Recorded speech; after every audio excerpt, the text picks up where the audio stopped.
रुद्रा विश्वदेवामृतगुणा तिलकं ते प्रेक्ष्यन्तो धर्मकामार्थ सिद्धये। मंगलम भगवान विष्णु मंगलम गरुड़ध्वज मंगलम पुंडरीकाक्ष मंगलाय स्तनो हरि।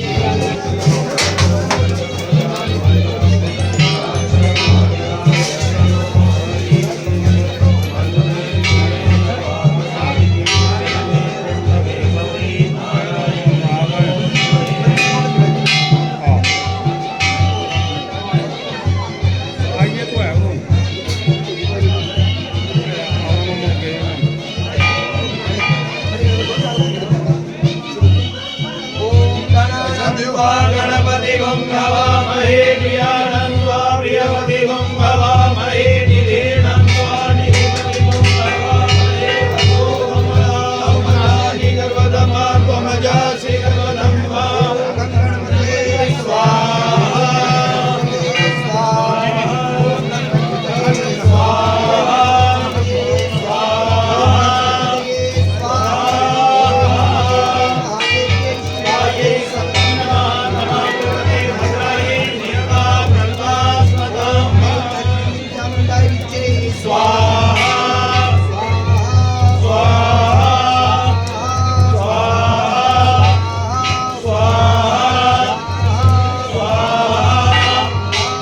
भारत सरकार ने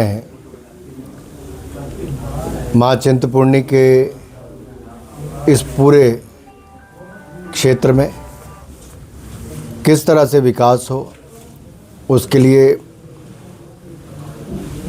बजट भी प्रावधान किया है और लंबे समय से उस बजट के खर्च होने का इंतज़ार है।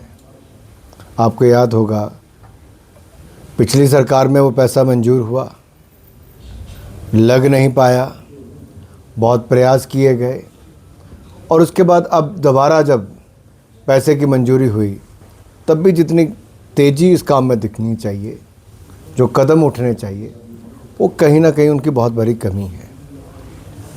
अगर हिमाचल प्रदेश की दृष्टि से देखा जाए, सबसे ज़्यादा श्रद्धालु माँ चिंतपूर्णी के दरबार में आते हैं, देश और दुनिया भर से आते हैं। उनके लिए सुविधाएं बेहतर हों,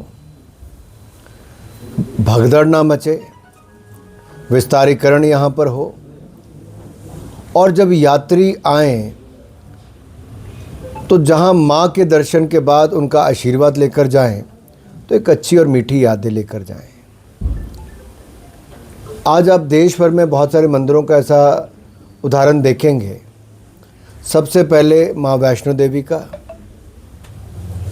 फिर अगर उसके बाद देखेंगे तो दक्षिण भारत में जहाँ प्राचीन मंदिर बहुत सुंदर और बहुत खूबसूरत, बहुत व्यवस्थित हैं,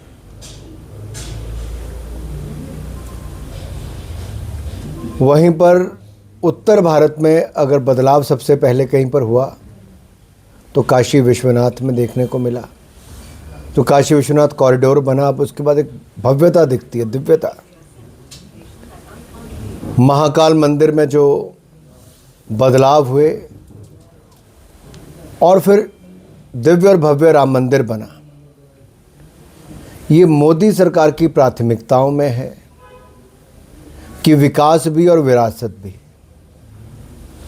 उसी दिशा में हमारा प्रयास है कि माँ चिंतपूर्णी के यहाँ पर भी विकास भी हो और विरासत को भी बल मिले। मेरा व्यक्तिगत मानना तो ये है कि जितनी केंद्र सरकार से मदद मिली वो तो मिली ही मिली, हमें कम से कम इसको 200 करोड़ रुपए का प्रोजेक्ट कम से कम बनाना चाहिए ताकि पूरे क्षेत्र में एक बड़ा बदलाव देखे, सुविधाएं यहाँ के लोगों को मिले। और ये करना कोई मुश्किल काम नहीं है।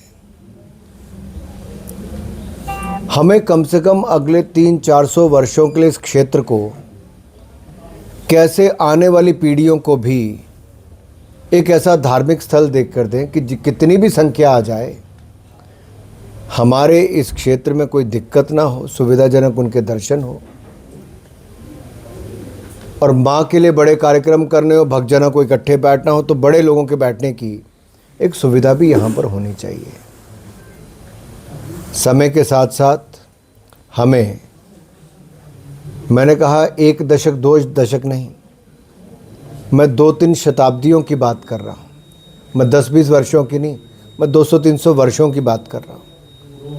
हमें उस दृष्टि से ध्यान में रख के अपने मंदिर के इस पूरे क्षेत्र का विकास करना चाहिए।